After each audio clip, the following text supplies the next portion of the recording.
तो आज हम लोग इम्पॉर्टेंट बोर्ड एग्जाम PYQ में अल्कोहल, फिनॉल और ईथर के इम्पॉर्टेंट क्वेश्चंस का डिस्कशन करेंगे। पहले लेक्चर में हमने hello alkene and hello arenes की 18 इम्पॉर्टेंट क्वेश्चन डिस्कस किए थे। उसमें जो कॉन्सेप्ट यूज हुआ है, जो रिएक्शंस यूज हुई हैं, वो रिएक्शन अगर आप याद रखेंगे, एग्जैक्टली वही क्वेश्चन भी याद रखेंगे, तब भी बोर्ड में बहुत अच्छा करेंगे। तो अब चलिए स्टार्ट करते हैं। यहाँ पे हमने इसमें 26 क्वेश्चन जो प्रीवियस ईयर्स के सब्जेक्टिव क्वेश्चंस हैं वहां से उठाए हैं। तो ये क्वेश्चंस यहाँ पे देखिए, पहले हमने क्वेश्चंस लिखा है पेपर के फॉर्म में, उसके बाद में इनका डिस्कशन करेंगे, इनका आंसर लिखेंगे, इनका आंसर कैसे लिखा जाएगा, क्या पॉइंट हम इंक्लूड कर देंगे तो हमें मार्क्स मिलेगा, वो सारे पॉइंट का गाइड हम यहाँ पे करेंगे। तो ये क्वेश्चंस हमने अभी देख लेते हैं पहले कि ये क्वेश्चंस हैं। एक बार क्वेश्चन लिख दिया हूं और इन्हीं का सलूशन हमें लिखना है। इन्हीं के सलूशन में जो कॉन्सेप्ट है वही हमें पूरा रटना है। ऐसे नहीं, आप ये जो 26 क्वेश्चन हम लोग डिस्कस करेंगे अभी, ये क्वेश्चंस हमें याद होने चाहिए पूरी तरीके से। इनके जो रिएक्शन यूज हो रही है वो कॉन्सेप्ट याद होने चाहिए इसमें। तो उससे क्या होगा, हम रिलेट कर पाएंगे और क्वेश्चंस को देखते ही आंसर लिख पाएंगे। जैसे रीमन-टेमन रिएक्शन हो गया, विलियमसन रिएक्शंस हो गई, कोल्बे रिएक्शंस हो गई, फ्रूडेल-क्राफ्ट एसाइलेशन हो गया, एल्काइलेशन हो गया, ये सारे रिएक्शन हम लोग यहाँ पे डिस्कस करेंगे। तो चलिए अब स्टार्ट करते हैं। क्वेश्चन हमने देख लिया, अब सॉल्यूशन स्टार्ट करते हैं। How will you synthesise the following alcohol from appropriate alkene. तो एल्कीन से अल्कोहल बनाना है। ये टर्सरी हमारे 1 2 3 4, तो इसमें करेंगे 2 मिथाइल ब्यूटेन 2 ऑल बनाना है, मतलब टर्सरी अल्कोहल बनाना है। इसमें एल्कीन से अल्कोहल बनाने के 3 रिएजेंट हैं, याद होना चाहिए, लेकिन यहां पे क्या यूज करना है हम लोग देखते हैं। और दूसरा है कि right the mechanism of the following reaction, मतलब अल्कोहल से एल्कीन बना रहे हैं। तो फर्स्ट केस में करें कि एल्कीन से अल्कोहल बनाना है, तो एल्कीन का स्ट्रक्चर, अब ये अल्कोहल बनाना था तो अल्कोहल में OH और H हटा दो यहां से, तो H2O, या फिर यहां पे तो एप्रोप्रिएट एल्कीन हमें लिखना था यहां पे। तो एप्रोप्रिएट एल्कीन में आपने ये एल्कीन लिख सकते हो, या फिर ये भी स्ट्रक्चर लिखा जा सकता है। अगर आप लिखना चाहो यहां पे तो डिहाइड्रेशन अल्कोहल को आप ऐसा रिप्रेजेंट कर देंगे, या लिख लीजिए आप ऐसा CH2 double bond CH3 CH2 and CH3। इसका अगर हाइड्रेशन करेंगे तो भी क्या बनेगा, यही अल्कोहल बनेगा आपका, 2 मिथाइल ब्यूटेन 2 ऑल। ठीक है, तो एल्कीन से अल्कोहल बनाना है तो हाइड्रेशन करेंगे, H3O+ की प्रेजेंस में वाटर ऐड करेंगे, मोर स्टेबल कार्बोकेटाइन जो बनेगा उधर ही आपको OH लगा देना है। तो ये दोनों एल्कीन आप प्रपोज कर सकते हैं यहाँ पे। अच्छा, दूसरा पार्ट है write the mechanism of the following reaction. अब ये रिएक्शन में एल्कीन बन रहा है, तो अल्कोहल से एल्कीन बनाने के लिए क्या करते हैं, acid catalysed dehydration of alcohol इसको बोला जाता है। अब एसिड कैटालाइज अगर बोर्ड के लेवल पे हमें आंसर लिखना है तो इस तरह से लिख सकते हैं कि H+443 केल्विन पे हीट किया, मतलब 170 डिग्री सेल्सियस। ये रिएक्शन एनसीईआरटी में दी गई है। तो इथाइल अल्कोहल को अगर 170 डिग्री सेल्सियस पे हीट करेंगे, 170 डिग्री सेल्सियस, तो एल्कीन बनेगा। तो स्टेप 1 मैकेनिज्म पूछा है, प्रोटोनेशन ऑफ अल्कोहल। तो H+ है, अल्कोहल के पास ऑक्सीजन के पास लोन पेयर है, तो ये लोन पेयर H+ को देगा, तो ये प्रोटोनेशन ऑफ अल्कोहल बन गया। इसके बाद फॉर्मेशन ऑफ कार्बोकैटायन। तो कार्बोकैटायन अगर बनना है तो ये कार्बन ऑक्सीजन का जो बॉन्ड है ऑक्सीजन पे शिफ्ट हो जाएगा, ये कार्बोकैटायन बन जाएगा H2O। और formation of alkene by deprotonation. अब ये हमारे पास एल्कीन बनाना है, डीप्रोटोनेशन, तो आप यहाँ पे H2O लाइए या HSO4 माइनस ले आते हैं तो डी प्रोटोनेशन हो जाएगा। तो H प्लस लिख सकते हैं, ऐसा भी लिख सकते हैं, या फिर देखो ऐसा लिख सकते हैं कि CH2H था, CH2 प्लस था और ये HSO4 माइनस। तो ये बन जाएगा यहाँ पे माइनस H प्लस पे अटैक करेगा, ये बॉन्ड इधर शिफ्ट हो जाएगा, ये माइनस यहाँ अटैक करेगा और ये बॉन्ड यहाँ शिफ्ट हो जाएगा। तो CH2 डबल बॉन्ड CH2, ये आपका डी प्रोटोनेशन प्लस H2SO4 क्या है, कैटलिस्ट की तरह बाहर हो गया। एक मैकेनिज्म ऐसा लिख देंगे। तो कंपटीशन लेवल पे हम ये मानते हैं कि प्राइमरी अल्कोहल का जब डिहाइड्रेशन होता है तो E2 रिएक्शन होती है, उसमें ट्रांजिशन स्टेट बनता है। लेकिन अगर बोर्ड में लिखना है तो कार्बोकैटायन बना करके कर सकते हैं। टर्सरी अल्कोहल है या सेकेंडरी अल्कोहल है तो हम कार्बोकैटायन बना के कर सकते हैं। इस तरीके से करेंगे तब भी आपका आंसर सही। अगर कोई बच्चा ऐसा कर देता है उसका भी सही होगा कि ये आपने अगर E2 मैकेनिज्म लिखें, CH3 जो हमारे पास प्रोटोनेटेड अल्कोहल बना था, तो ये हमारे पास है CH2, ये OH2 प्लस है, इधर H है, ये HSO4 माइनस। अब बनेगा इसमें ट्रांजिशन स्टेट HSO4 माइनस और यहाँ पे CH2 सिंगल बॉन्ड CH2, ये बॉन्ड धीरे धीरे टूटेगा, ये प्लस यहाँ बॉन्ड बनेगा, ये डेल्टा प्लस है, डेल्टा माइनस है, ये डेल्टा प्लस है, ये डेल्टा माइनस है, ये डेल्टा प्लस है। तो इसमें क्या होगा कि ये बॉन्ड क्या हो जाएगा, यहाँ पे टूट जाएगा और ये माइनस चार्ज इस पे आया, सिंगल बॉन्ड है, ये H प्लस यहाँ, ये बॉन्ड यहाँ चला जाएगा, ये बॉन्ड इधर शिफ्ट हो जाएगा। तो ये फाइनली बन जाएगा H2SO4 और plus CH2 double bond CH2। तो प्रोटोनेशन के बाद स्टेप 2 आप ऐसे भी करा सकते हैं, स्टेप 2 और 3 को हटा सकते हैं, लेकिन बोर्ड में जनरली ऐसे लिखा जाता तो पहले वाले मेथड से आप कीजिए। अब आ जाइए question number 2। So how you will synthesize the following alcohol by the reaction of a suitable Grignard reagent on methanol। ये हमारे पास अल्कोहल बनाना है। Write the mechanism of the following reaction. Ether बनाना है। अल्कोहल से ईथर बनाते हैं तो सब्स्टिट्यूशन भी हो सकता है लो टेम्परेचर पे, और दोनों केस हमें याद रखना है, मैं बताता हूं। इसमें पहला हो गया फर्स्ट पार्ट, देखो इसमें फर्स्ट पार्ट में करें कि मेथेनॉल है फॉर्मेल्डिहाइड। तो अब ये रिएक्शन बहुत इंपॉर्टेंट है। प्रिपरेशन ऑफ एल्कोहल में हमने पढ़ा है कि preparation of alcohol from Grignard reagent, तो अगर मेथेनॉल एंड ग्रिग्नार्ड रिएजेंट है तो प्राइमरी एल्कोहल बनेगा। Other than methanol other aldehyde कोई भी है तो क्या बनता है, secondary alcohol. Ketone plus Grignard reagents क्या बनता है, टर्सरी। याद करो रिएक्शन, अभी हम इसको डिस्कस कर लेते हैं। अब हमें करें कि ये एल्कोहल बनाना था तो CH2OH कहां से आता है, मेथेनॉल से आता है, फॉर्मेल्डिहाइड से। और ये वाला जो 3 कार्बन है ग्रिग्नार्ड एजेंट से आएंगे, तो ग्रिग्नार्ड एजेंट क्या हो जाएगा, CH3 CH CH3 MgBr।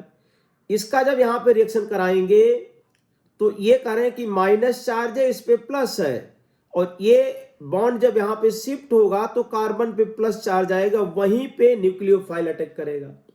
तो पहले स्टेप में न्यूक्लियोफिलिक एडिशन हो जाएगा। मैकेनिज्म आपको नहीं लिखना है, बस ये आना चाहिए कि ग्रिग्नार्ड रिएजेंट का जो Mg के साथ कार्बन जुड़ा है वो कार्बन कार्बोनाइल कार्बन से जुड़ जाएगा और OMgBr।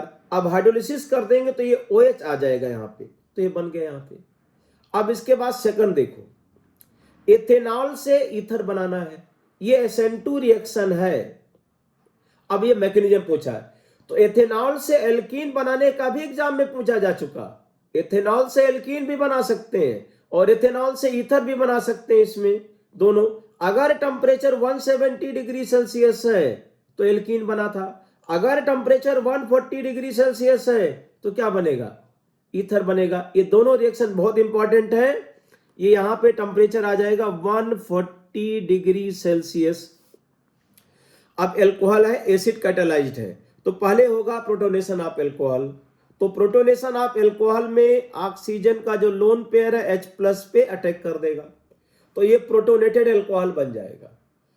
अब सेकंड स्टेप क्या होने जा रहा है, SN2 रिएक्शन होने जा रही है। भाई ये रिएक्शन क्या SN2 है, ये SN2 रिएक्शन यहाँ पे होने जा रही है। तो SN2 रिएक्शन में क्या हो गया कि दूसरा alcohol molecule as nucleophile attack करेगा, दूसरा एल्कोहल मॉलिक्यूल एज न्यूक्लियोफाइल, तो ये बॉन्ड यहाँ पे दिखाया गया है, ये लोन पेयर इस कार्बन पे अटैक कर जाएगा जहां पे पार्शियल पॉजिटिव चार्ज है।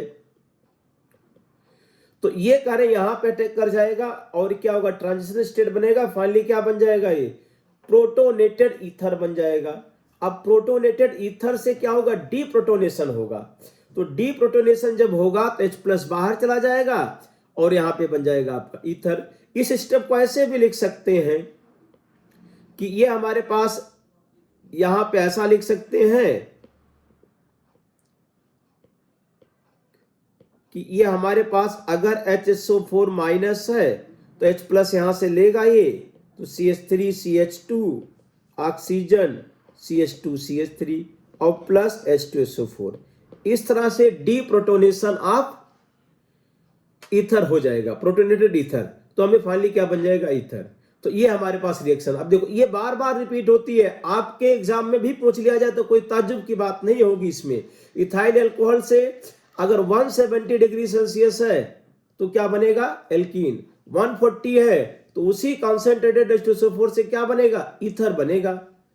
अब अगला क्वेश्चन देखते हैं, how will you convert the following, propan two ol to propanone और प्रोपेनॉल टू 2,4,6 ट्राइब्रोमोफिनॉल। एनसीईआरटी की डायरेक्ट रिएक्शंस हैं, इसमें कुछ सोचने की इसमें जरूरत नहीं है। एल्कोहल का ऑक्सीडेशन अगर एल्डिहाइड कीटोन में करना है तो दो रिएजेंट PCC PDC, इसका फार्मूला भी नहीं लिखोगे तब भी आपका आंसर सही माना जाएगा इसमें। तो देखिए यहां पे अगर सेकेंडरी अल्कोहल है PCC यूज करेंगे, प्रीडिनियम क्लोरोक्रोमेट, फार्मूला नहीं लिखने की जरूरत बोर्ड के अंदर, तो क्या बन जाएगा, कीटोन। और ब्रोमीन वाटर, तो फिनॉल का ब्रोमिनेशन कराते हैं, तो अगर ब्रोमीन प्लस वाटर लेते हैं तो 2,4,6 ट्राइब्रोमोफिनॉल बनता है। अगर हम ब्रोमीन प्लस CH2 लिख दें तो ब्रोमीन प्लस CH2 में क्या होगा, केवल मोनोब्रोमिनेशन होगा और पैरा आइसोमर क्या हो जाएगा, मेजर हो जाएगा। अरे भाई याद आया क्या, एनसीईआरटी की डायरेक्ट रिएक्शन है, आप उसको एनसीईआरटी में देखो या यहां से याद करो, आपको याद होना जरूरी है इसमें, यही एग्जाम में डायरेक्ट पूछा जा सकता है।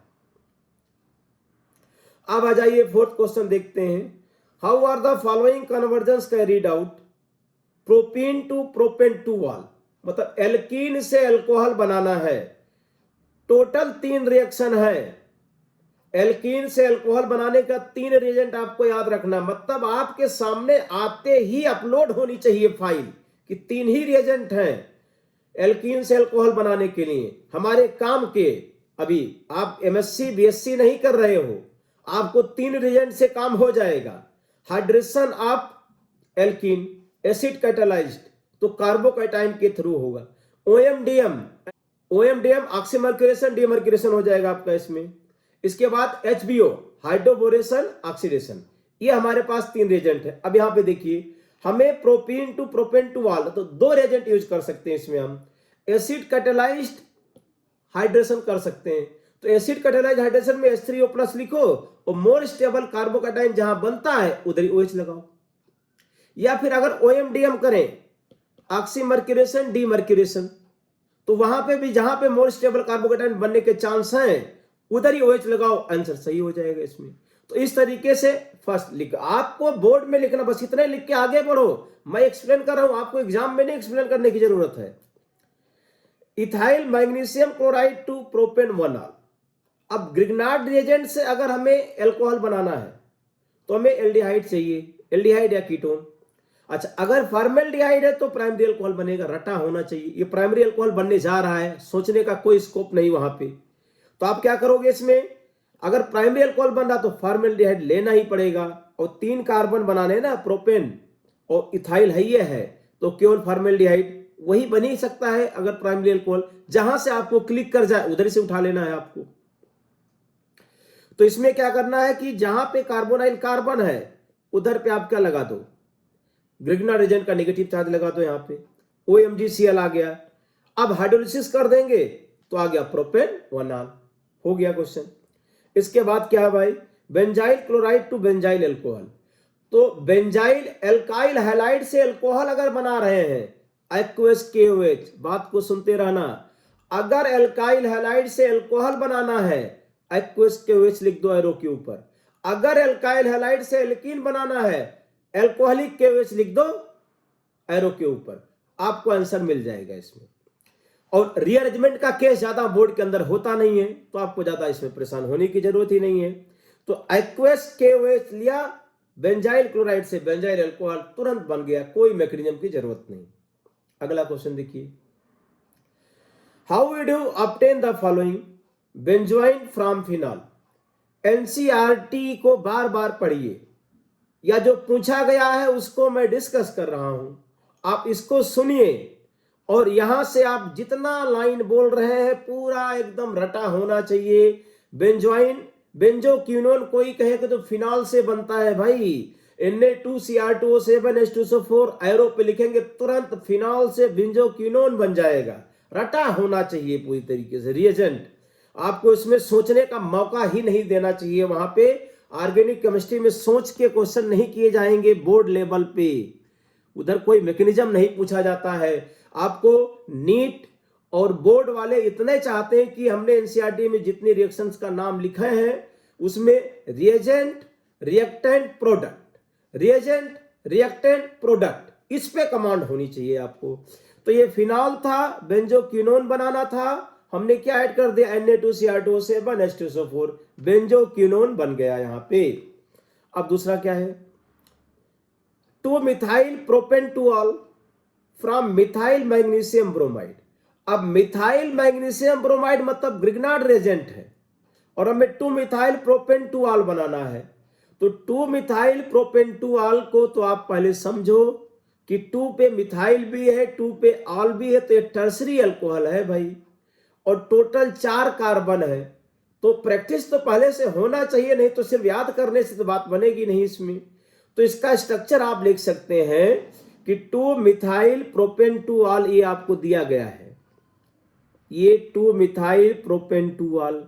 अब ये कैसे बना होगा, मिथाइल मैग्नीशियम ब्रोमाइड हमें दिया गया है, तो हमें एसीटोन लेना पड़ेगा क्योंकि टर्सरी अल्कोहल बना है। पहले से पता है क्या अपलोडेड है आपके पास कि फॉर्मेल्डिहाइड और Grignard agent primary, other than formaldehyde अगर कोई एल्डिहाइड है तो सेकेंडरी अल्कोहल, और कीटोन से टर्सरी बनता है, तो यहां कीटोन बनना मतलब ये टर्सरी अल्कोहल बना है, मतलब आपको कीटोन लेना पड़ेगा। टोटल 4 कार्बन ही चाहिए तो 3 कार्बन वाला कीटोन लेना पड़ेगा। आ गया अपने पास। तो रिएजेंट में जो कार्बन है, जो एल्काइल ग्रुप है, सीधा कार्बोनिल कार्बन से जुड़ेगा और OMgBr हाइड्रोलिसिस करोगे अल्कोहल आपके सामने प्रकट हो जाएगा। तीसरा देखिए, तीसरा रिएक्शन में हमारे पास है प्रोपेन 1 फ्रॉम प्रोपीन।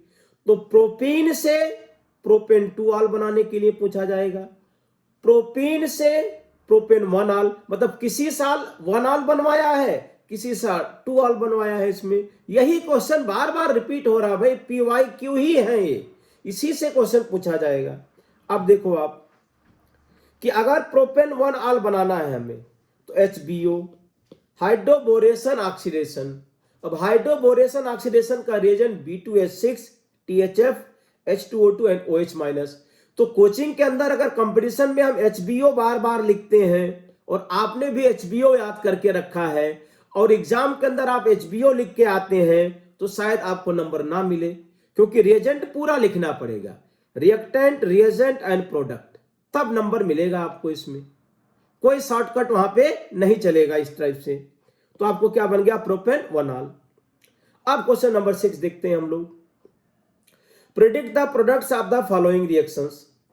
फिर देखो, मतलब आपका अल्टरनेट ईयर या दूसरे साल या तीसरे साल ये क्वेश्चन पूछा ही जा रहा है कि प्रोपीन से प्रोपेन 1 बनाइए, प्रोपीन से प्रोपेन 2 बनाइए। इसमें तो ये रिएजेंट आपको दिया गया, एक बार पूछा कि कैसे बनाएंगे, रिएजेंट आपको बताना था, एक बार रिएजेंट दे दिया है, अब प्रोडक्ट आपको बताना है। तो यहां पे प्रोपेन 1 बन जाएगा। Phenol and Br2 phenol plus Br2 plus water क्या बनेगा? Picric acid. 2,4,6 ट्राइब्रोमोफिनॉल पूरा रटा होना चाहिए, कहीं कोई स्कोप ही नहीं है सोचने का एग्जाम के अंदर। इथेनॉल प्लस कॉपर, तो अगर हम एल्कोहल के वेपर को कॉपर के सरफेस पे पास करते हैं, याद करो रिएक्शन तीनों, तो अगर हमने प्राइमरी अल्कोहल के वेपर को कॉपर पे पास किया एल्डिहाइड बनता है, सेकेंडरी अल्कोहल के वेपर को पास किया तो कीटोन बनता है, और टर्शियरी अल्कोहल के वेपर को पास किया तो क्या बनता है? एल्कीन बनता है। तो पहले दो में क्या होता है? डिहाइड्रोजिनेशन, हाइड्रोजन निकलता है, तीसरे में डिहाइड्रेशन होता है, रटा होना चाहिए। यहां पे आंसर क्या लिखेंगे देखिए, प्रोपेनवनॉल 2,4,6 ट्राइब्रोमोफिनॉल, और ये आ गया आपके पास इथेनॉल से क्या बन जाएगा? एल्डिहाइड। ये आपका जो है कमाल, जब आपको रिएक्शन से याद होगा तो क्वेश्चन देखते ही आंसर आ जाएगा, बायो की तरह पूरी तरीके से।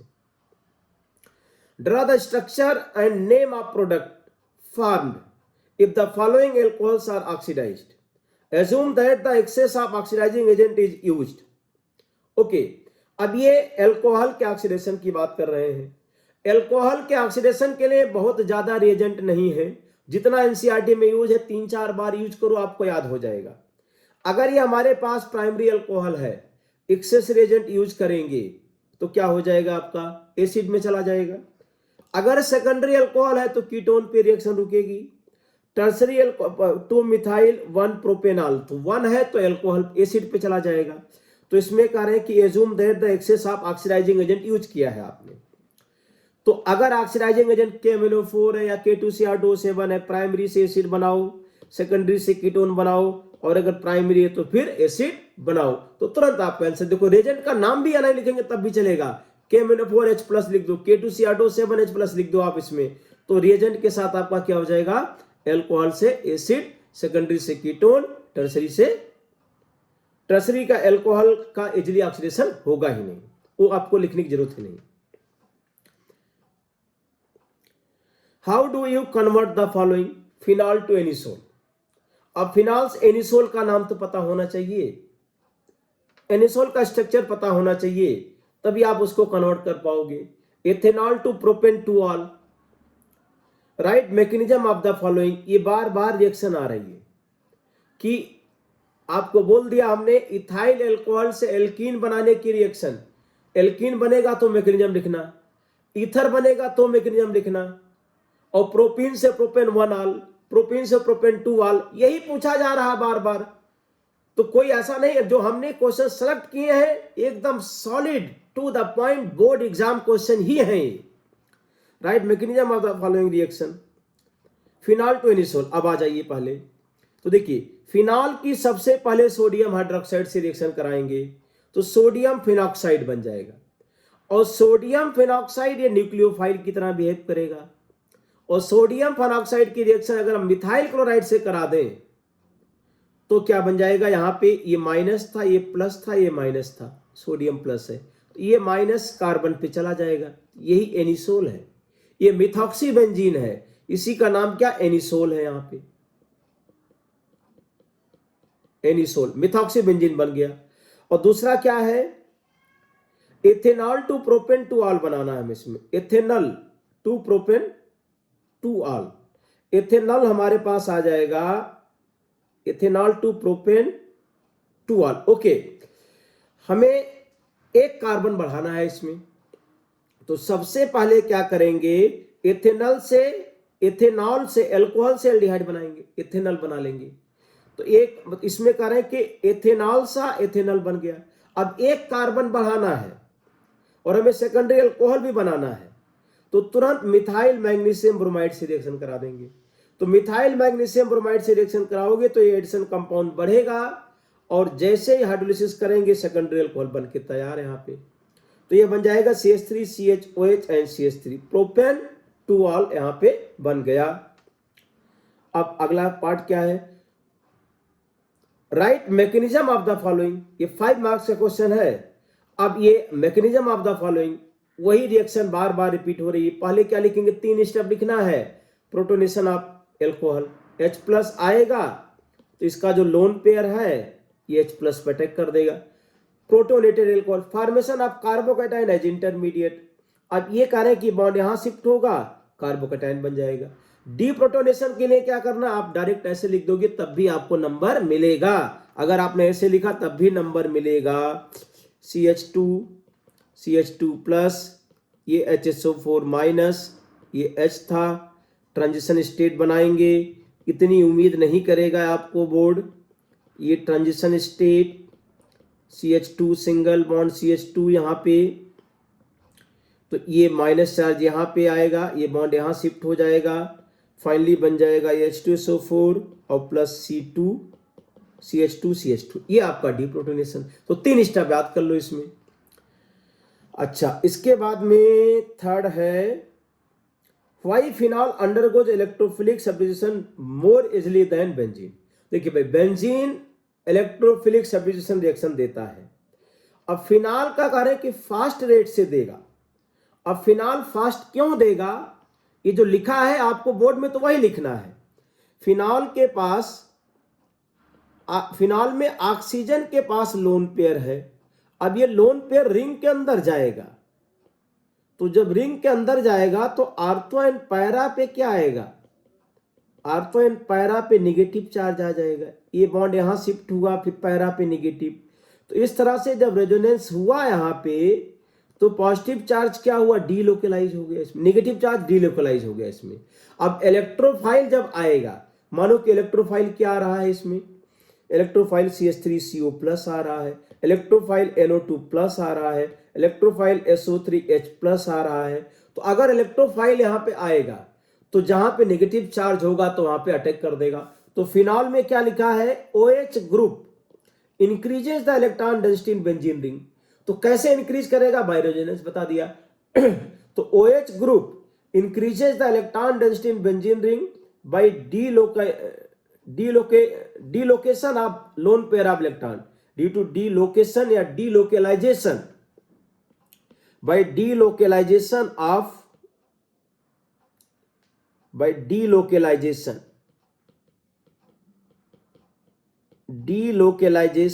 of lone pair of electrons of oxygen in the benzene ring. Therefore phenol is more reactive than benzene towards electrophilic substitution reaction। मतलब आपको कॉन्सेप्ट समझ में आ जाए तो बहुत अच्छी बात है इसमें, कि अगर लोन पेयर वाला ग्रुप लग गया बेंजीन से तो इलेक्ट्रोफिलिक एरोमेटिक सब्स्टिट्यूशन में 5 रिएक्शन है, उनका रेट बढ़ जाएगा। अब देखिए 9th क्वेश्चन में, explain the following behavior. Alcohols are more soluble in water than the hydrocarbons of comparable molecular masses। तो पहली बात तो कॉन्सेप्ट अपने पास होता है लाइक डिजॉल्व्स लाइक। तो पोलर सॉल्यूट पोलर सॉल्वेंट में, non polar solute non polar solvent में डिजॉल्व होते हैं। अब ध्यान से देखिए, अगर ज्यादा आपको कॉन्सेप्ट नहीं पता है तो सुनिए, और लिखना क्या है वो स्क्रीन पे डिस्प्ले हो रहा है। तो अभी हम जो बोल रहे हैं उसको सुनो। वाटर क्या है, एक पोलर सॉल्वेंट, और अल्कोहल के पास क्या होता है, OH ग्रुप है। तो हाइड्रोजन बॉन्डिंग होती है, वंडरवाल फोर्स है। तो जब हाइड्रोजन ऑक्सीजन से जुड़ा होता है तो उसको बोलते हैं हाइड्रोजन बॉन्डिंग। तो अल्कोहल के मॉलिक्यूल के बीच हाइड्रोजन बॉन्डिंग है, वाटर में हाइड्रोजन बॉन्डिंग है, तो अल्कोहल एंड वाटर के बीच में क्या होगा, हाइड्रोजन बॉन्डिंग। जबकि ब्यूटेन अगर है तो ब्यूटेन क्या, नॉन पोलर है, और वाटर क्या, पोलर है। साइंस की बात कर रहे हैं इसमें, गाना वाना बाद में बना लेना इसका। तो वाटर क्या है, पोलर है। तो वाटर पोलर है और ब्यूटेन क्या, नॉन पोलर है। एग्जाम में आप क्या लिखोगे, नंबर मिलेगा, वो बता रहे हैं इसमें हम। तो इसमें कह रहे हैं कि solubility of alcohol in water is due to ability of alcohol to form hydrogen bond. Alcohol water के साथ हाइड्रोजन बॉन्ड बना लेता है और दोनों डिसॉल्व हो जाते हैं। जबकि अल्केन वाटर के साथ हाइड्रोजन बॉन्ड नहीं बना पाता है, नेचर उनका अलग है, इसीलिए डिसॉल्व नहीं होगा। तो अगर आप ये पॉइंट लिखोगे कि अल्कोहल डिसॉल्व होता है क्योंकि ये वाटर के साथ हाइड्रोजन बॉन्ड बनाता है, और एल्केन या हाइड्रोकार्बन वाटर के साथ हाइड्रोजन बॉन्ड नहीं बनाता है, दोनों का नेचर अलग है, एक पोलर है एक नॉन पोलर है, इसीलिए डिसॉल्व नहीं होता। ये मेन कॉन्सेप्ट है। तो अब लिखना क्या है वो देख लीजिए। Solubility of alcohol in water is due to ability of alcohols to form hydrogen bond with water molecules, while hydrocarbon does not form hydrogen bond with water due to non polar nature, therefore hydrocarbons are insoluble in water. ये लिख के आप काम चला लेंगे इसमें।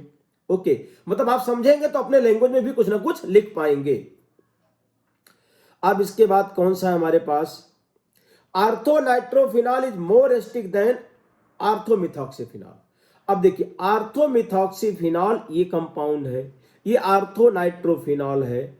तो concept ये होता है कि आर्थोनाइट्रोफिनॉल अगर है तो आर्थोनाइट्रोफिनॉल जब H+ देगा, आर्थोनाइट्रोफिनॉल ये OH है NO2, और H+ देने के बाद ये बनेगा ऑक्सीजन पे माइनस NO2, ये हमारे पास है, इसको कंजुगेट बोस बोलेंगे, और H+, तो ये माइनस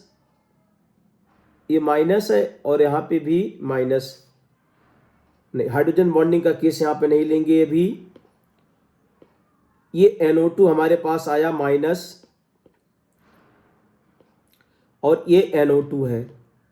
अब इसमें क्या होगा, ये बॉन्ड अगर इधर जाएगा तो ये बॉन्ड इधर जाएगा और ये बॉन्ड इधर जाएगा, तो जब इसमें रेजोनेंस हो जाएगा तो नेगेटिव चार्ज क्या होगा, डीलोकेलाइज हो जाएगा।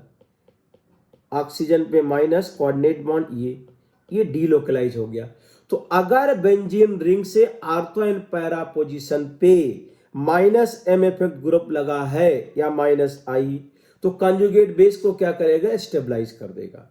लेकिन जब अगर ये OCH3 होगा यहाँ पे, तो इसके पास लोन पेयर है, तो जब इसके पास लोन पेयर होगा तो इसमें रेजोनेंस नहीं होगा, ये नेगेटिव चार्ज को स्टेबलाइज, ये खुद लोन पेयर किसको देगा, बेंजीन रिंग को देगा, इसीलिए क्या होगा, एसिटिक करैक्टर डिक्रीज कर जाएगा। देखो क्या लिखा है, acidic nature of orthonitrophenol is explained by resonance, stabilization of orthonitrophenoxide ion by -M and -I, effect of NO2, while orthomethioxyphenol is weak acid due to destabilization of orthomethioxyphenoxide ion by +R effect of OCH3।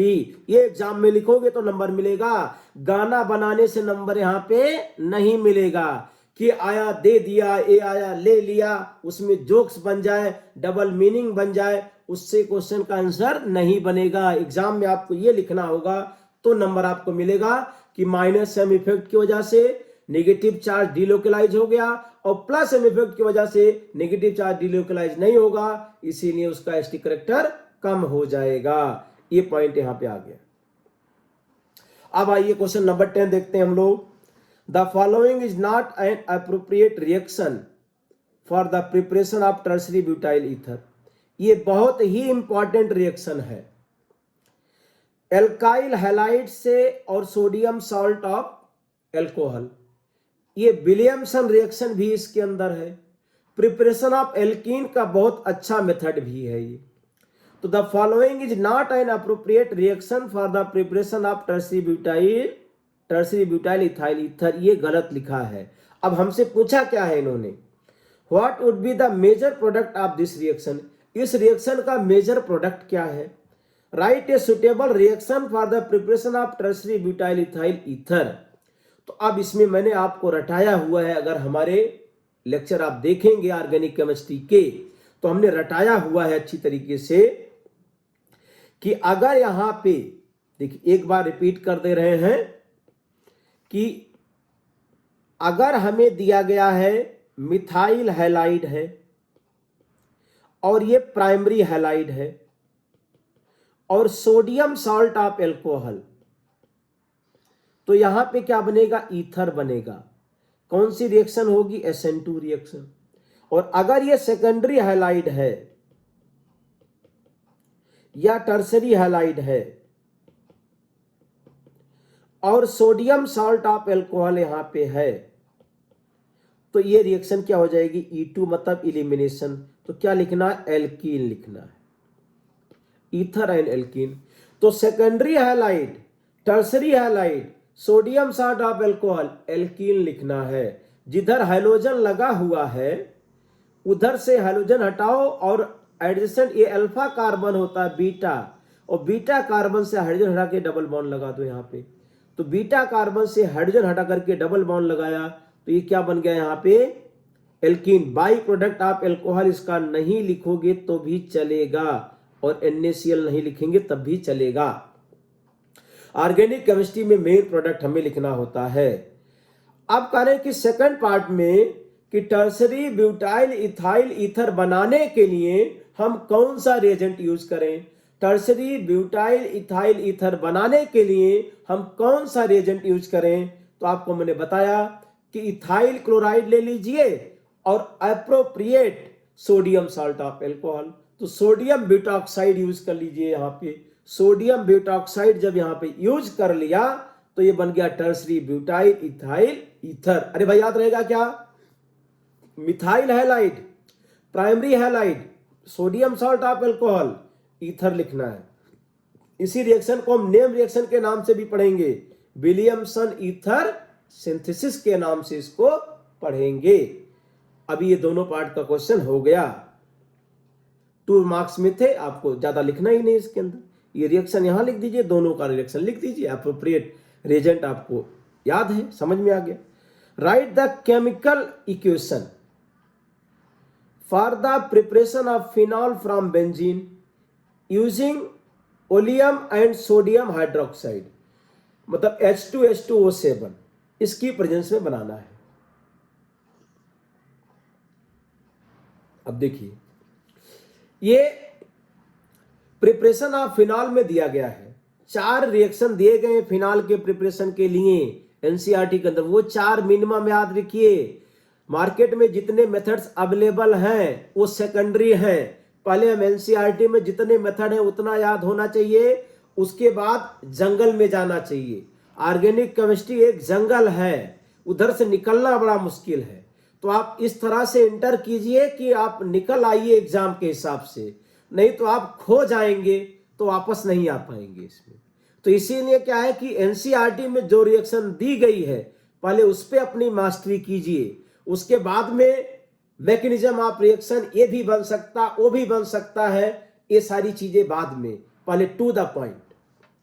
तो oleum H2H2O7 ये क्या बन गया, sulphonic acid, और NaOH+ के साथ heat कर दोगे फिनॉल, इतना लिख के आओगे आपको नंबर मिलेगा वहां पे, और कहानी इसमें गढ़ोगे तो कोई नंबर नहीं मिलेगा इसमें।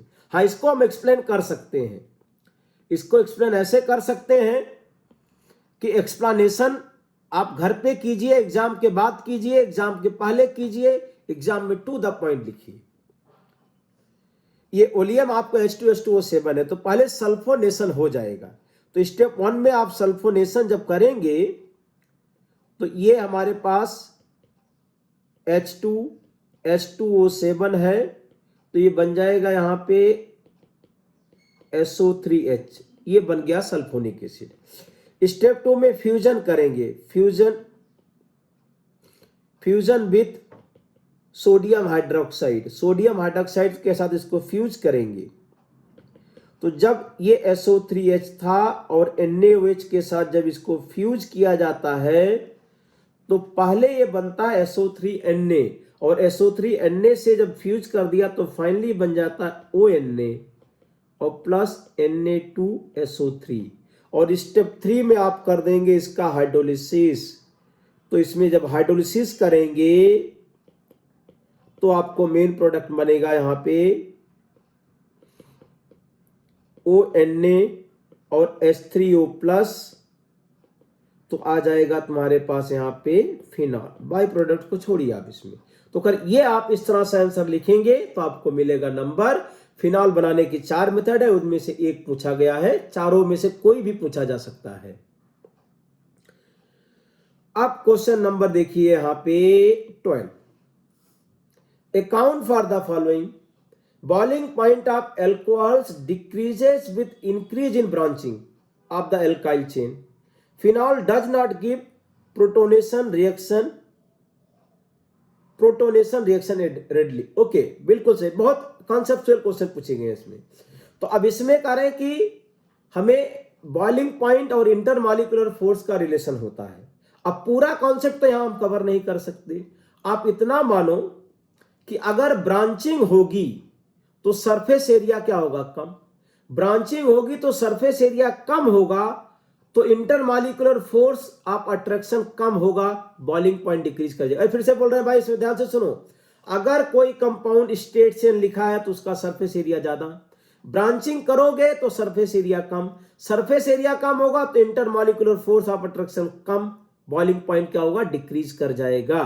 तो boiling point of alcohol decreases with increasing branching, क्योंकि ब्रांचिंग इंक्रीज करेगा, सरफेस एरिया डिक्रीजेज, वन वाल force of attraction decreases, boiling point decreases. ये कॉन्सेप्ट अगर याद है तो आप अपने लैंग्वेज में बना के वहां लिख सकते हो। यहां पे तो लिखा है, we know that boiling point depends upon force of attraction between molecules, molecule के बीच फोर्स ऑफ अट्रैक्शन ज्यादा, बॉइलिंग पॉइंट ज्यादा। For isomeric alcohols boiling point decreases on branching due to decrease in surface area and force of attraction between them. ये लिख देना है तो आपको नंबर मिल जाएगा वहां पे।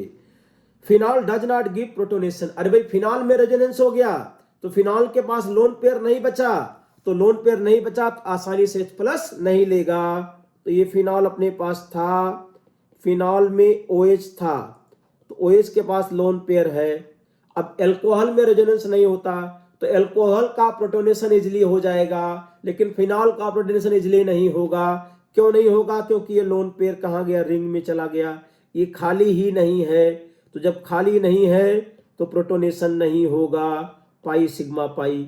इस तरीके से लोन पेयर क्या होगा, डिक्लाइज। आपको बस ये लिखना है, in phenol the lone pairs of electrons on the oxygen atom are delocalized over the benzene ring due to resonance and hence are not easily available for protonation. Protonation के लिए easily available नहीं होगा, इसलिए protonation नहीं होगा। Alcohol का ज्यादा होगा, फिनॉल का कम होगा, ये आप याद रखेंगे। गिव वन केमिकल टेस्ट तो distinguish between the following pairs of compound. Phenol and benzoic acid में डिफरेंस करने के लिए क्या टेस्ट करें, मतलब कौन सा रिएजेंट ऐड कर दें कि दोनों में रिएक्शन डिफरेंस हो जाए। और 1 प्रोपेनॉल टू 2 प्रोपेनॉल। अब देखिए भाई, ये हमारे पास अगर फिनॉल दिया गया, मानो कि ये बीकर है आपके पास और इसमें फिनॉल है, या फिनॉल है या बेंजीन पता नहीं, इसमें हमने इसमें सोडियम कार्बोनेट ऐड किया, तो अगर CO2 के बबल्स निकलना शुरू हो जाते हैं तो इसका मतलब ये बेंजोइक एसिड है। फिनॉल सोडियम कार्बोनेट से सोडियम बाइकार्बोनेट से रिएक्शन नहीं करता है, फिनॉल NaOH से रिएक्शन कर लेता है। फिनॉल वाटर से रिएक्शन, फिनॉल वाटर से नहीं, NaOH से रिएक्शन कर लेगा। एल्कोहल वाटर से रिएक्शन, एल्कोहल NaOH से रिएक्शन नहीं करता। अभी हम अपने क्वेश्चन पे रहते हैं।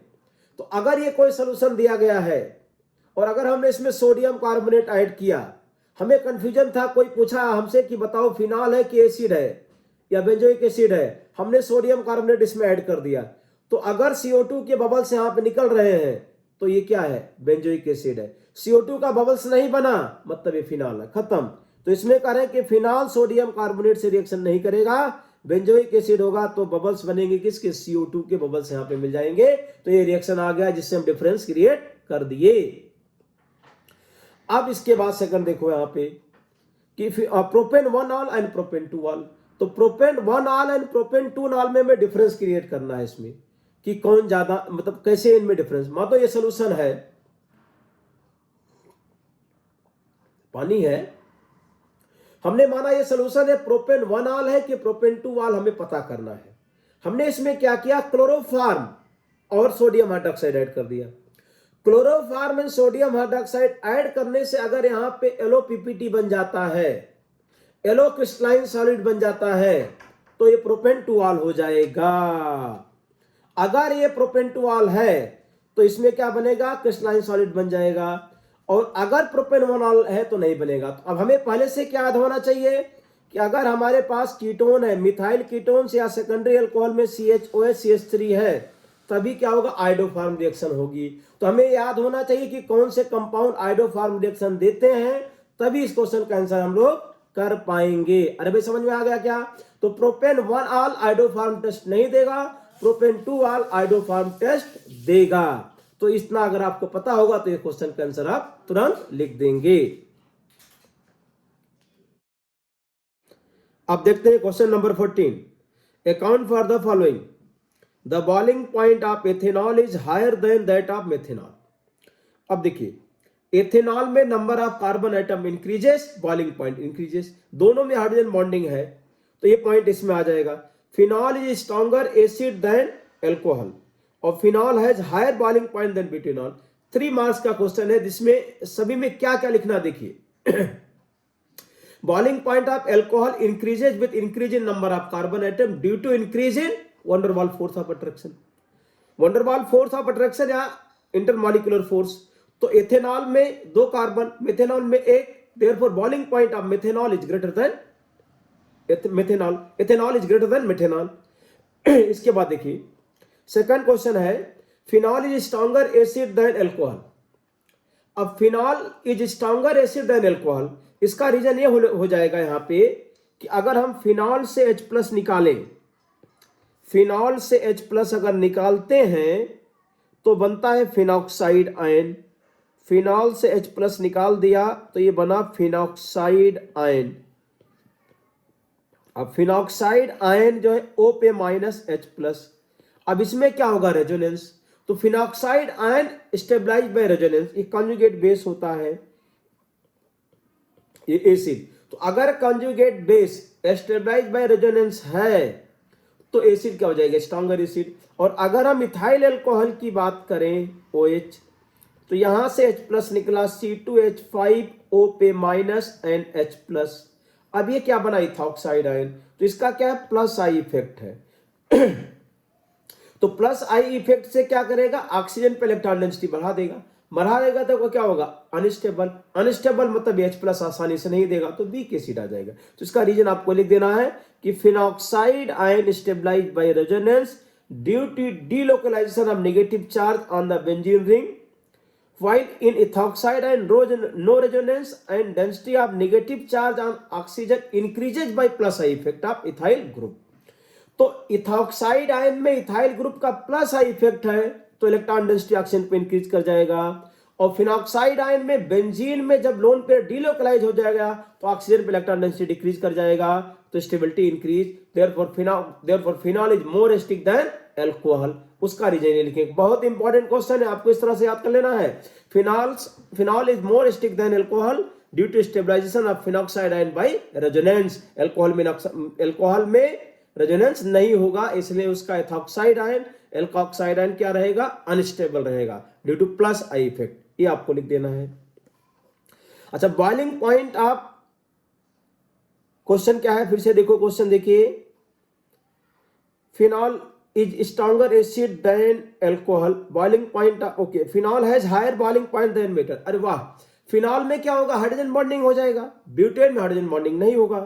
तो फिनॉल का जो बॉइलिंग पॉइंट होगा वो क्या होगा, greater than due to high intermolecular force of attraction. यहाँ पे depends upon the force of attraction between molecule. पूरा कॉन्सेप्ट में रटा होना चाहिए कि boiling point depends upon intermolecular force of attraction between molecules. तो फिनॉल में hydrogen bonding, high intermolecular force, high van der Waals force of attraction, high boiling point. Butane non polar, weak van der Waals force, low boiling point. ये इसका reason आ जाएगा इसमें कि between propanol molecules. Okay okay okay okay, propanol कौन सा है भाई, propanol है कि फिनॉल है, 1 मिनट क्वेश्चन को कंफर्म कीजिए। प्रोपेनॉल है, प्रोपेनॉल एंड ब्यूटेन को कंपेयर करना है। हाँ, तो प्रोपेनॉल में क्या हो जाएगा, इंटरमॉलिक, फिर से देख लीजिए इसका कि boiling point of substance depends upon force of attraction between molecules. तो boiling point of propanol is higher than butane is due to stronger force of attraction between propanol molecules by intermolecular hydrogen bonding। मतलब कहना मैं ये चाह रहा हूं कि propanol में इंटरमॉलिक्यूलर हाइड्रोजन बॉन्डिंग होता है, इसीलिए प्रोपेनॉल का बॉइलिंग पॉइंट ज्यादा होगा। लेकिन ब्यूटेन में क्यों नहीं होता है, क्योंकि ब्यूटेन में कोई भी पोलर बॉन्ड नहीं है, तो इसीलिए क्या होगा, नॉन पोलर है, weak intermolecular force of attraction, low boiling point. इतना लिखेंगे आपको नंबर मिलेगा। उसी को इस तरह से लिखा गया है कंसाइज वे में, चाहे आप ऐसा लिख दें या ऐसा लिखें। अगर इस तरह से लिखेंगे, high boiling point of propanol is due to stronger intermolecular force of attraction by intermolecular hydrogen bonding. Low boiling point of butane is due to weak van der Waals forces due to its non polar nature. Or absence of hydrogen bonding. अरे भाई इससे clear शब्दों में बात नहीं कही जा सकती है। ब्यूटेन क्या है, नॉन पोलर है, अब्सेंस ऑफ हाइड्रोजन बॉन्डिंग है, बॉइलिंग पॉइंट कम। प्रोपेनॉल का क्या है, प्रेजेंस ऑफ हाइड्रोजन बॉन्डिंग है, स्ट्रॉन्ग इंटरमॉलिक्यूलर फोर्स है, हाई बॉइलिंग पॉइंट है। बस इस तरह से लिख के आपको आगे बढ़ जाना है। क्वेश्चन नंबर 15 देखिए, ABCD के क्वेश्चन है। An aromatic compound A on treatment with chloroform and KOH। तुरंत रिएक्शन याद आना चाहिए। ये कौन सी रिएक्शन है, रीमैन टीमन रिएक्शन है। तो करें कि एन एरोमेटिक कंपाउंड ए, तो एरोमेटिक कंपाउंड कौन है भाई, यहाँ पे फिनॉल है। फिनॉल से रिएक्शन करा रहे हैं क्लोरोफॉर्म की एंड KOH। तो ortho hydroxy benzaldehyde main product बनता है और कुछ पैरा हाइड्रोक्सी बेंजेल्डिहाइड भी बन जाएगा। तो जैसे ही क्लोरोफॉर्म एंड KOH रिएक्शन कर रहा है, तुरंत आपको याद आना चाहिए रीमैन टीमन रिएक्शन। ये पक्का पूछा जाएगा, very very important reaction, Riemann टीमन reaction, Kolbe reaction, phenol and alcohol, phenol and ether वाले चैप्टर में है। चलिए फिर आगे बढ़ते हैं। ये दो कंपाउंड आपके आ गए, both of which give same product B when distilled with zinc. अच्छा, अगर हम फिनॉल को जिंक के साथ हीट करते हैं तो बेंजीन बनता है, ये रिएक्शन याद रखो। तो जब फिनॉल को जिंक के साथ हीट करेंगे तो बेंजीन बनता है। तो कंपाउंड बी क्या हो गया, OH जाएगा तो क्या होगा, बेंजेल्डिहाइड आ जाएगा। कंपाउंड बी क्या है, बेंजेल्डिहाइड है। अच्छा, oxidation of B gives C with molecular formula. अगर इसका ऑक्सीडेशन कर दें तो COOH बन जाएगा। तो C7H6O2 देखते हैं, मैच कराते हैं भाई। C7 कार्बन ठीक है, C6 आ गया, O2 बिल्कुल सही है, बेंजोइक एसिड है। Sodium salt of C on heating with soda lime gives D, benzene देगा। व्हिच में also be obtained by distilling A with zinc dust. Okay, phenol को जिंक डस्ट के साथ हीट करोगे तो बेंजीन बनेगा। सारा पत्ता खुल गया इसमें। तो आपको कोल्बे रिएक्शन से इंटर करना था। देखिए कैसे अप्रोच करेंगे, chloroform plus KOH to compound, distillation का तो B बना, B के ऑक्सीडेशन से C बना। C क्या है, एक बेंजोइक एसिड है, क्योंकि C के जब डिकार्बोक्सिलेशन कर रहे हैं तो बेंजीन बन रहा है, और A का डिस्टिलेशन कर रहे हैं जिंक के साथ तब भी बेंजीन ही बनता है।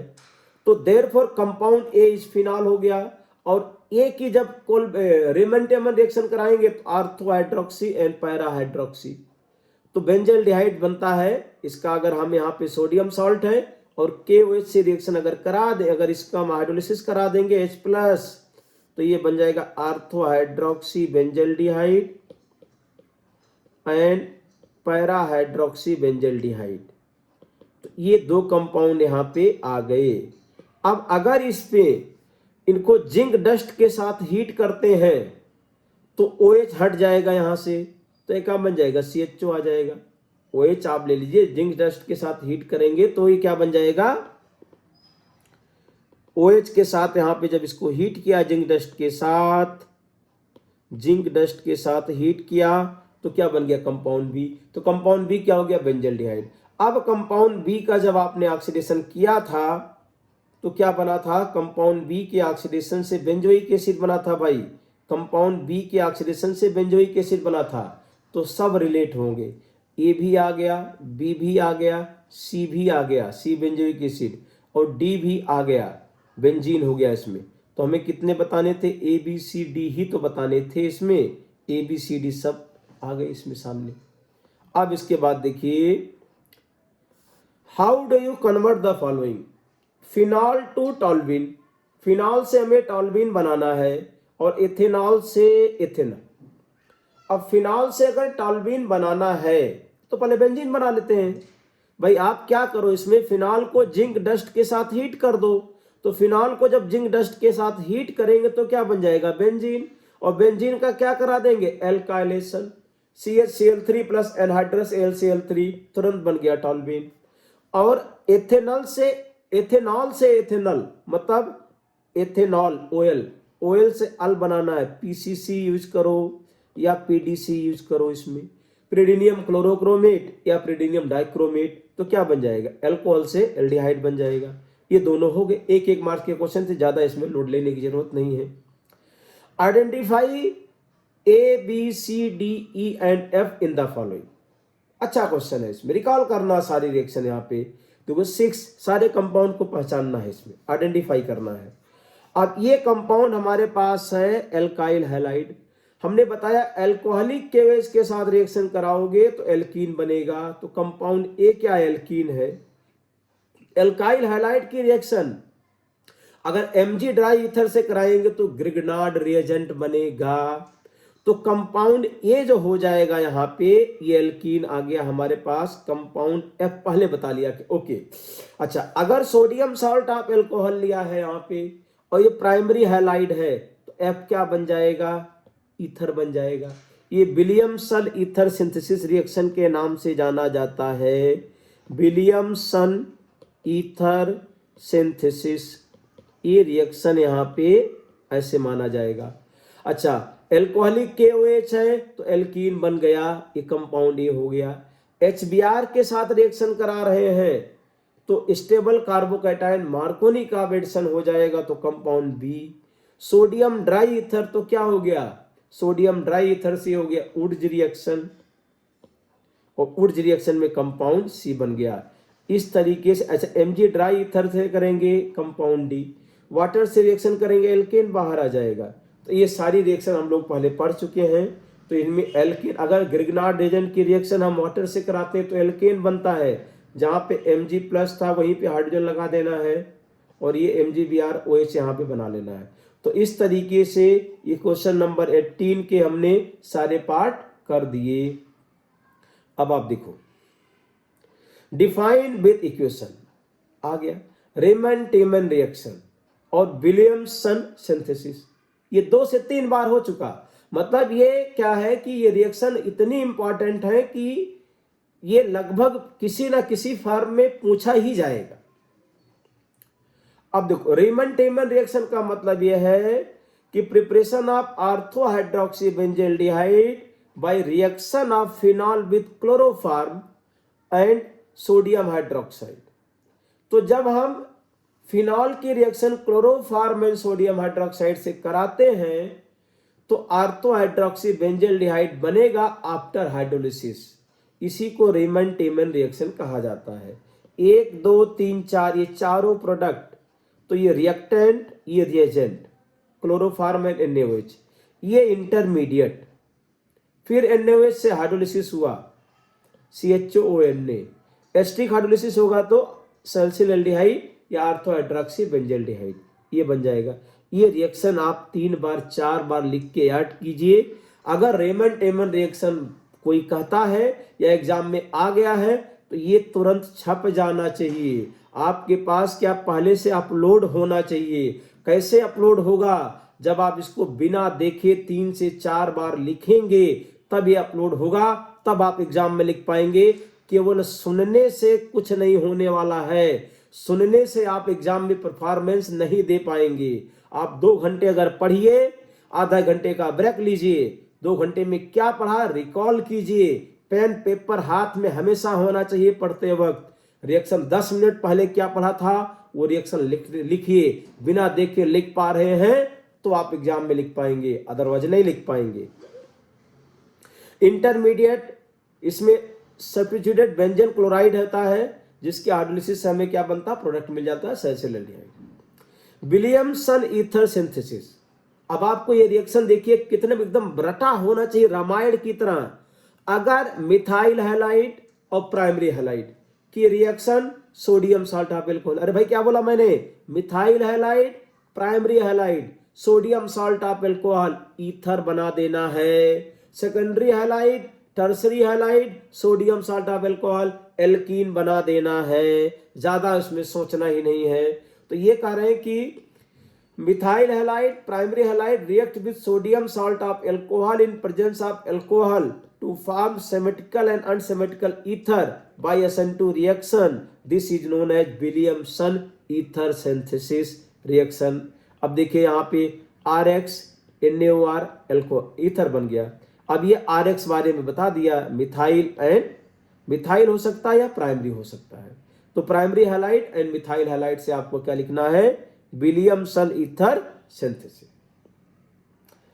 Write the equation involve in the following reaction, Kolbe reaction, Friedel Craft alkylation of anisole. अब देखिए कोल्बे रिएक्शन, रेमंटेमन रिएक्शन, ये दोनों यहां पे आ गए। Friedel Craft alkylation, Friedel Crafts acylation, ये सारी रिएक्शंस आप याद रखिए भाई, इसमें सारी रिएक्शंस याद रखिए। अब कोल्बे रिएक्शन में क्या करना, देखिए CO2 मतलब हमारे पास जो CO2 है ये वीक इलेक्ट्रोफाइल है, लेकिन अगर हम फिनॉल की रिएक्शन NaOH की प्रेजेंस में CO2 से कराएंगे तो रिएक्शन हो जाएगी। रिएक्शन होगी, क्या बनेगा, आर्थो हाइड्रोक्सी बेंजोइक एसिड या सैलिसिलिक एसिड बनेगा। इसी को क्या बोलते हैं आप, कोल्बे रिएक्शन। क्या लिखा है देखिए, the preparation of ortho hydroxy benzoic acid by reaction of phenol with carbon dioxide in presence of sodium hydroxide followed by hydrolysis is known as Kolbe reaction। Phenol की रिएक्शन CO2 से in presence of sodium hydroxide followed by hydrolysis, phenol की reaction CO2 से in presence of sodium hydroxide followed by hydrolysis, phenol की reaction CO2 से phenol की reaction CO2 से in presence of sodium hydroxide followed by hydrolysis. 4 point याद कर लीजिए। इसमें रिएक्शन क्या है, पहले बनता सोडियम, और ये मतलब फिनॉल डायरेक्टली CO2 से रिएक्ट नहीं करेगा, इसलिए क्या बनाया, सोडियम फिनॉक्साइड बनाया। आगे रामायण लिखा गया है, ये NCERT का रामायण है इसमें, कि phenoxide ion generated by treating phenol with sodium hydroxide is even more reactive than phenol towards electrophilic aromatic substitution, hence undergoes electrophilic substitution with carbon dioxide. A weak electrophile ortho hydroxy benzoic acid is form as the main reaction product. अरे भाई सारा रामायण मैंने कह दिया, अब आपको इसमें ये समझ लेना है। कोई कहे कि कोल्बे रिएक्शन तो phenol plus CO2 plus NaOH, तो पहले ONa और COOH बना दो, इसमें आप मतलब ONa बना लो, CO2 से रिएक्शन करा दो, OH COOH बना दो, इतना लिख दोगे तब भी आपको नंबर मिल जाएगा। फ्रीडल क्राफ्ट एल्काइलेशन, अब एनिसोल ये कंपाउंड है, इसका आपको स्ट्रक्चर पता होना चाहिए। ये एनिसोल है। अब ये क्या, मिथॉक्सी बेंजीन को एनिसोल, इसके पास क्या लोन पेयर है यहाँ पे, तो ये रिंग में इलेक्ट्रॉन डेंसिटी इंक्रीज करता है, मतलब आर्थो एंड पैरा पे इलेक्ट्रॉन डेंसिटी ये बढ़ाएगा। इसीलिए जब ये एल्काइलेशन में एनहाइड्रस AlCl3 है तो इसमें प्लस एंड माइनस, तो इसमें जो इलेक्ट्रोफाइल बनेगा, इलेक्ट्रोफाइल क्या है, CH3+, जो इलेक्ट्रोफाइल यहाँ पे आएगा इलेक्ट्रोफाइल CH3+। अब इलेक्ट्रोफाइल बेंजीन रिंग पे अटैक करेगा, आपको सारा रामायण पता है। एल्काइलेशन में R यहाँ पे लगा देंगे तो ये हमारे पास जो प्रोडक्ट आ जाएगा, ये प्रोडक्ट यहाँ पे लिख देंगे, ये प्रोडक्ट हमारे पास बन जाएगा, एक बनेगा पैरा और एक बनेगा आर्थो। तो पैरा क्या हो जाएगा, मेजर, आर्थो क्या हो जाएगा, माइनर। अब आप देखो इसमें, name the reagent used in the following reaction. Bromination of phenol, मतलब फिनॉल का ब्रोमिनेशन, फिनॉल का नाइट्रेशन, फिनॉल का ब्रोमिनेशन, फिनॉल का नाइट्रेशन रटा होना चाहिए कि क्या प्रोडक्ट बनता है इसमें। एल्कोहल इथर फिनॉल में भी है, इसीलिए हम एल्कोहल इथर फिनॉल के रिएक्शन की ही बात कर रहे हैं। Name of the reagent used in the following reaction. Bromination of phenol 2246 tribromophenol, तो फिनॉल ब्यूटेन 2ऑल टू ब्यूटेन 2 बनाना है। और Friedel Craft alkylation, alkylation of anisole, oxidation of primary alcohol to carbon. अरे बहुत छोटा, रिएजेंट के नाम क्यों लिखने हैं, तो फर्स्ट में क्या लिख देंगे, Br2H2O लिख दो, पूरी रिएक्शन ना लिखो तब भी चलेगा, ये आपको एग्जाम में यही लिखना था, Br2NH2 ये लिख देना था आपको, Br2H2O ये रिएजेंट। इसमें NaBH4 करेंगे तो आधा नंबर केवल मिल रहा है, ज्यादा पूरी रिएक्शन ना लिखो चलेगा। एनहाइड्रस AlCl3 और प्लस CH3Cl, तो ये क्या हो जाएगा आपका, एल्काइलेशन हो जाएगा। K2Cr7 H2SO4 ले लेंगे यहाँ पे, तो क्या हो जाएगा, प्राइमरी अल्कोहल से अल्कोहल। तो 4 रिएजेंट लिखने थे, 2 नंबर आपको मिल जाते हैं यहाँ पे। अब what happens when phenol reacts with concentrated HNO3, आ गया नाइट्रेशन ऑफ फिनॉल।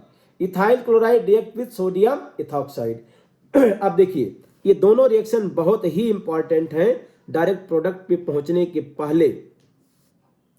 कि अगर फिनॉल का नाइट्रेशन, कम से कम आप इतना याद रखो, यहाँ पे ये फिनॉल हमें दिया गया है, फिनॉल का नाइट्रेशन अगर यहाँ पे लिखा गया डाइल्यूट HNO3, ये डाइल्यूट HNO3 अगर है और यहाँ पे लिख दिया कंसंट्रेटेड HNO3,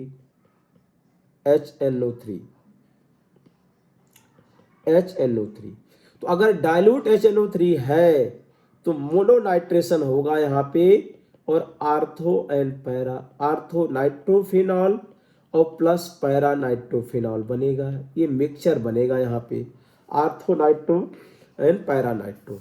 लेकिन अगर कंसंट्रेटेड HNO3 यूज किया तो यहाँ पे कंसंट्रेटेड HNO3 में बनेगा 2,4,6 ट्राई नाइट्रोफिनॉल, 2,4,6 ट्राई नाइट्रोफिनॉल, इसी का नाम है पिक्रिक एसिड।